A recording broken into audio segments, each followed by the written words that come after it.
YTN 라디오 이동형의 뉴스 정면승부 3부 시작하겠습니다. 3부는 경제 이야기 해보죠. 경제 베스트 라인업 박연미 경제평론가 나왔습니다. 어서 오십시오. 안녕하세요. 미중 무역 합의, 반도체 경기 회복, 경기 반등의 기대감이 커지는 상황이었는데 중국발 신종 코로나 바이러스 확산, 세계 경제에 분명한 악재인 것 같고 오늘 보니까 전 세계 주식시장도 다 파란불이었습니다. 네, 일단은 지금 뉴욕 증시 현지 시간으로 27일 상황을 보면 다우지수가 마이너스 1.57%, S&P 500도 역시 마찬가지고요. 예. 나스닥 지수는 무려 1.89% 급락했는데 이게 설 직전이라고 상황이 좋지 않았거든요. 예. 설 전후에 세계 증시가 다 충격을 받았고 오늘 우리 증시도 급락했습니다. 코스피 지수는 마이너스 3.09%, 코스닥은 마이너스 3.04%. 반면에 환율은 급등했어요. 10원 가까이 올라서 0.81%의 상승률을 보였습니다. 최근에 네. 주식시장이 3% 이상 빠진 게 잘 없는 것 같은데. 없죠. 네. 3% 이상이면은 급락 수준인 거고요. 예. 지금 말씀하신 것처럼 만약에 중국의 성장률이 연간 1%포인트 정도 하락을 한다고 하면 대부분의 글로벌 금융기관들이 보기에는 세계 경제 성장률이 연간 한 2%포인트 정도 하락한다고 보거든요. 예. 그런데 지금 신종 코로나 바이러스 확산세가 만만치가 않단 예. 말이에요. 1분기 안에 이게 어떻게 정리가 되느냐, 이게 관건이 될 것 같습니다.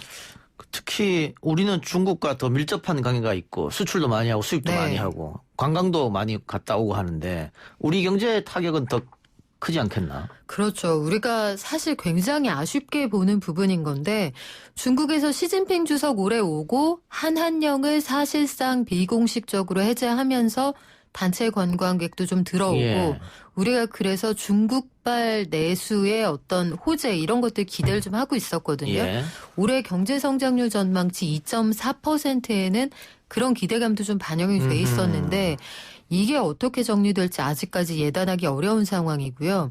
또 한 가지 걱정스러운 부분은 2003년 그러니까 그 사스가 2002년 연말에 발현을 해서 2003년에 전 세계로 확산이 됐거든요. 예. 당시에는 중국의 GDP가 전 세계 경제에서 차지하는 비중이 4.3%밖에 안 됐어요.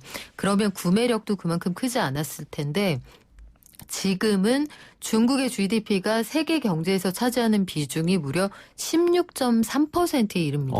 그러면 중국 사람들이 전 세계에 돌아다니면서 돈을 쓰고 외국에서도 중국 가서 돈을 쓰고 이 과정이 생략될 경우에는 올해 전 세계의 경제 성장률이 어떻게 될지 알 수 없다는 거죠. 예.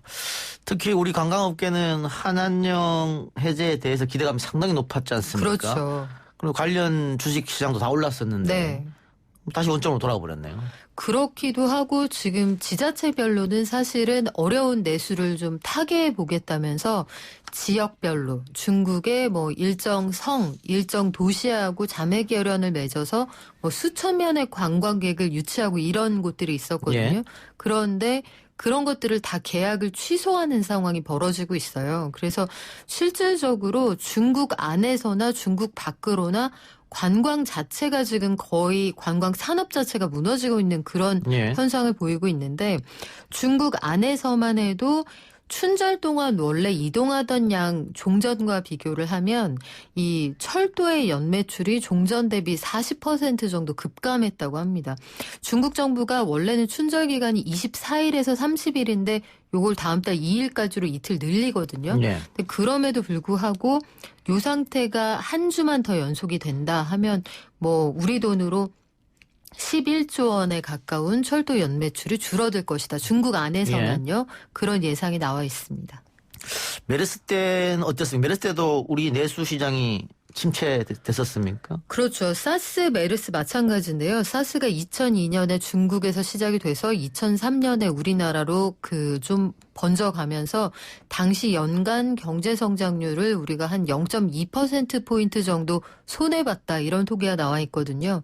2015년에 메르스가 창궐했을 때에도 여러 가지 불안감이 확산이 되고 당시에 정부가 초기 대응을 굉장히 잘못했죠. 예. 정보를 원천적으로 차단을 하면서 오히려 불안감을 키워서 당시에도 분기 성장률이 뚝 떨어지면서 연간으로 0.2에서 0.3%포인트 정도 성장률을 손해봤습니다. 그 빨리 잡지 못한다면은 이번에도 그때처럼 경제에 크게 출렁임을 줄 수 있겠다 이런 말씀이신 것 같은데 대통령도 그렇죠. 아마 그걸 염두에 두고 경제 상황하고 연관해서 한번 대책을 내봐라 이렇게 얘기한 것 같아요. 그렇죠. 그래서 오전 오후에 오늘 다 큰 장관 회의와 브리핑이 있었거든요. 예.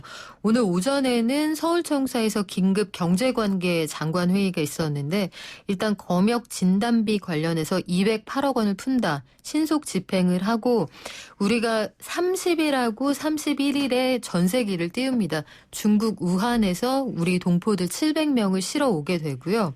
한국에 이분들이 일시에 들어왔을 때 어떻게 관리할 것이냐. 내국인들의 불안감이 있을 거 아니에요.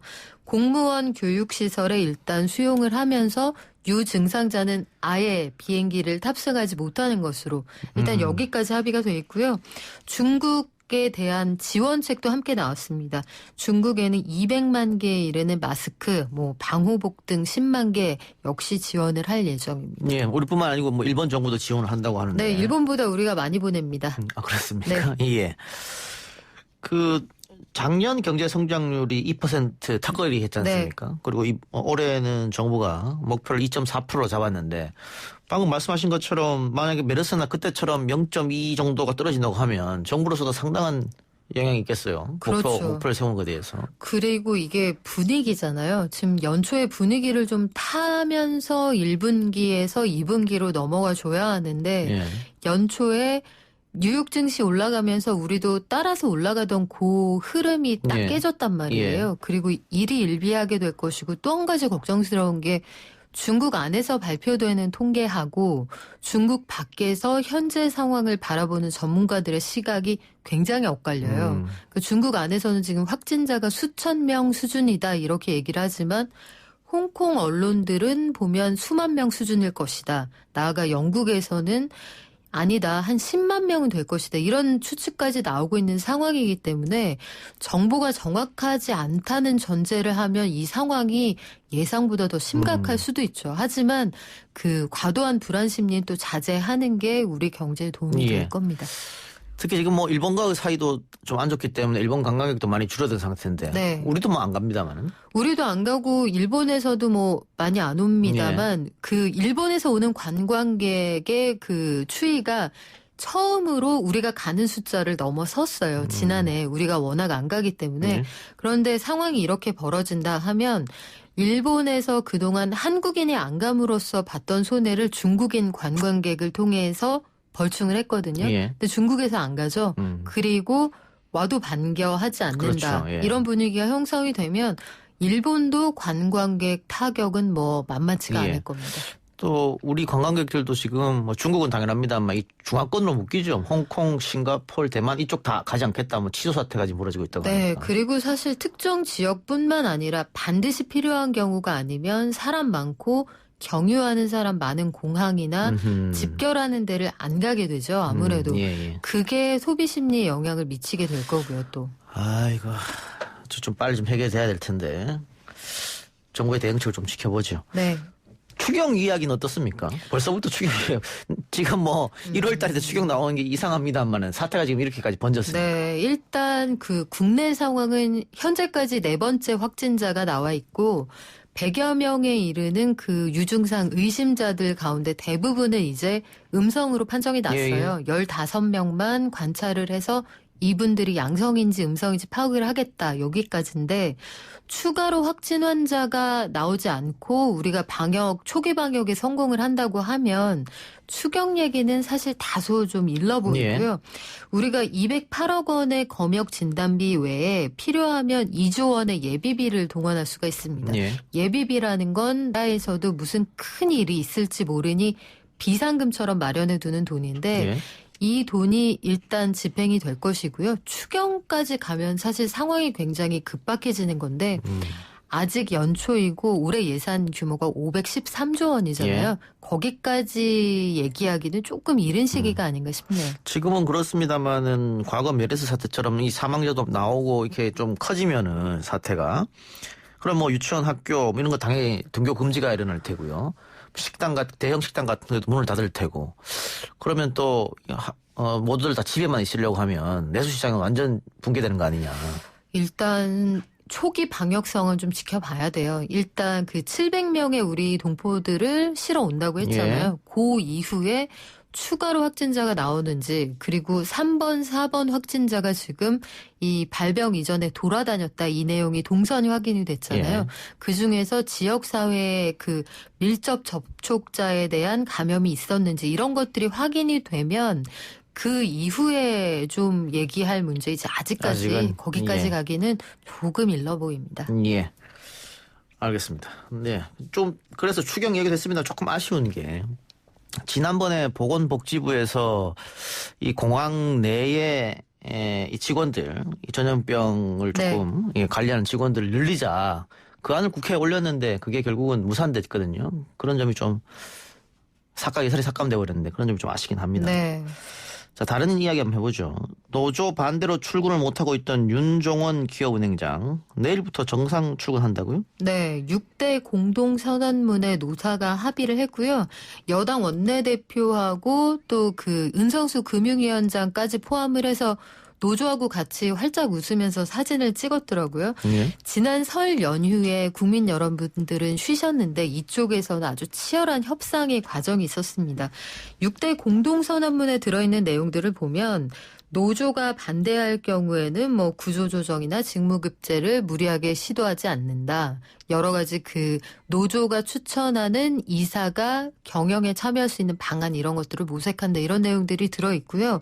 그래서 와전됐던 부분 이런 것도 좀 바로 잡았고 윤종원 행장이 앞으로 어떻게 이끌어갈 것이냐 이 부분을 그 노조 측에 좀 진심 어리게 전달을 하지 않았나 싶습니다. 처음에 노조에서 반대한 것은 낙하산 인사다. 뭐 이런 거였지 않습니까? 근데 지금 합의한 내용 보면 그 내용은 없는 거 아니에요? 그렇죠. 그 사실 낙하산 인사라는 게 글쎄요 좀 애매해요. 그 앞서도 말씀을 드렸는데 지지난주에 낙하산 이어서 반대를 해야 하느냐 보다 그 직급에 맞는 그 일을 누구보다 잘 해낼 수 있는 사람이냐 그게 중요하거든요. 예. 내부 발탁 인사라고 해서 무조건 좋고 외부에서 간다고 해서 무조건 비토할 것이냐. 전 그거는 좀 다른 문제라고 보고요. 외부에서 더 가서 더 좋은 조직 문화를 만들 수도 있는 거고. 그러니까 애초에 낙하산 인사 반대라기보다는 와전됐던 몇 가지 내용에 더해서 청와대 출신의 인사가 들어오는 게 마음에 들지 않았고 또 한 가지가 한국노총의 이 차기 위원장이 당선이 됐잖아요. 그래서 초기에 아마 그 노조 측에서 어떤 세를 과시하는 이런 측면도 있지 않았을까 그런 생각을 해봅니다. 윤종원 기업은행장이 뭐 금융 전문가가 아니고 이런 건 아니지 않습니까? 금융 전문가지 않습니까? 윤종원 신임 기업은행장은 사실 백전노장이죠. 정통 경제 관료이고요. 그 2008년 세계 금융위기 당시에 금융위기를 맞아서 이걸 극복하는 과정에 경제정책국장으로 최일선에 있었던 사람입니다. 해외에서는 뭐 그 OECD 대사를 하기도 했고요. 예. 네. 그러니까 만약에 이 금융 전문가가 아닌 사람이 온다면은 낙하산이니까 충분히 반대할 명분은 되는데 금융 전문가가 기업은행 가는 게 어떻게 그게 낙하산이냐 이럴 수도 있다는 얘기죠. 그렇죠. IMF 이사도 했고요. 그 윤종원 신임 행장의 어떤 전문성 이쪽에 대해서는 뭐 의심하지 않으셔도 될 것 같은데 이분이 또 무리하게 일을 진행하는 그런 스타일은 아니에요. 그 현장에서 제가 그 정부 출입하면서 한 10여 년 지켜본 바로는 다만 업무의 강도는 상당히 높아질 겁니다. 네. 뭐 우리 YTN도 과거에 낙하산 논란이 있었습니다만은 그거는 대통령 후보 캠프에 있던 비방송 전문가가 사장으로 왔기 때문에 그건 낙하산 아니냐 이럴 수 있지만 지금은 금융 전문가가 기업은행 갔기 때문에 꼭 낙하산 인사라고 할 수는 없다 이 말씀인 것 같고 그 자회사 구조조정 직무급제 이런 문제 때문에 노조가 반대한 거 아니냐. 그 낙하산은 그냥 명분으로 내세웠고 이런 주장도 있던데요. 이게 이른바 루머죠. 여기에 대해서 윤종원 행장이 그래서 지난 설 연휴 동안에 노조 측을 만나서 적극적으로 해명을 했습니다. 예. 그 노조와 직원들의 의사에 반해서 그런 일들을 추진하지 않는다. 자회사 구조조정과 관련해서 그 윤 행장이 해명한 내용은 뭐냐면 자회사 가운데 실적이 별로 좋지 않은데 2명의 부사장을 두고 있는 곳이 있는데 여기에 이렇게 연봉을 많이 받는 중간 관리자가 있을 필요가 있겠느냐. 그러니까 직원을 내보낸다는 게 아니라 임원을 내보낼 생각이 있다. 2명에 대해서 그 부분이 와전된 것이라고 설명을 충분히 했고요. 노조 측도 공동선언문 합의를 한 거 보면 이런 부분들을 충분히 수용한 것으로 보입니다. 예. 처음으로 다시 돌아가서 신종 코로나 바이러스는 뭐 우리만의 문제는 아니지 않습니까? 네. 이게 전 세계적인 문제인데 그렇기 때문에 WHO를 비롯해서 전 세계적으로 이걸 한번 같이 해결해 보자 그렇게 지금 머리를 싸매고 있는 그런 상황인데 만일 예전 IMF처럼 동남아 금융 위기가 우리한테 겹치고 이게 또 국한된 문제였잖아요. 근데 이건 전 세계적인 문제니까 우리 경제가 심각하다. 너무 이렇게 위기를 조장할 필요는 없겠네요. 그렇죠. 그리고 아직까지는 굉장히 초기 단계란 말이에요. 중국 안에서 번지는 확산세가 무서운 건 맞습니다. 30개 성에 걸쳐서 공식적으로 발표한 것만 지금 수천 명에 이른 확진자가 있는 게 맞는데 국내 상황을 보면 중국을 보면 좀 위험하지만 국내에서는 지금 우리가 철저하게 관리를 하고 있단 말이죠. 예. 그리고 메르스 사태 당시에 타산지석이 있어요. 음압병동 이런 것도 갖추고 있고 WHO 세계보건기구의 초기 대응은 좀 석연치 않은 부분 좀 있습니다. 당초에 위험해 보이는데 보통 단계라고 왜 자꾸 주장을 하지 이 부분에 대한 의문이 좀 있었는데 이번에 관련해서 이거 오타였다. 보통에서 높음 수준으로 위기 단계를 격상하겠다. 이렇게 얘기를 했거든요. 여전히 좀 이해되지 않는 부분이 있습니다만 여러 전문가 그룹이 지켜보고 있고 국내에서도 우리가 겪어본 바가 있으니까 아직까지는 그렇게 과도한 불안감 때문에 집 밖에 못 나가겠다. 뭐 이렇게까지 하실 필요는 없을 것 같고요. 개인 위생에 철저하시는 게 가장 최선의 방어책인 것 같습니다. 자유한국당의 심재철 원내대표가 중국인 입국을 막아야 한다 이런 이야기를 했던 것 같은데 뭐 전 세계로 그런 이해가 잘 없고 또 우리는 무역으로 먹고 사는데 그랬을 경우에 경제에 미치는 파장도 커질 것 같아요. 네, 대만의 경우에는 지금 6천 명 정도 들어와 있는데 다 돌려보내고 있는 건 맞거든요. 예. 그런데 대만과 중국은 뭐 아주 특수한 관계인 거고 우리의 경우에는 그러기 어렵습니다. 사실 그렇기도 하고 WHO 권고사항이기는 한데 이 증상자 말고 그냥 의심이 된다는 이유로 해당 국적의 국민들을 모두 들어오지 못하게 하는 행위는 해서는 안 된다. 이게 국제사회의 글로벌 스탠다드거든요. 그렇죠. 신뢰 그걸 문제니까요. 사실 야당이 몰라서 하는 얘기는 아니죠.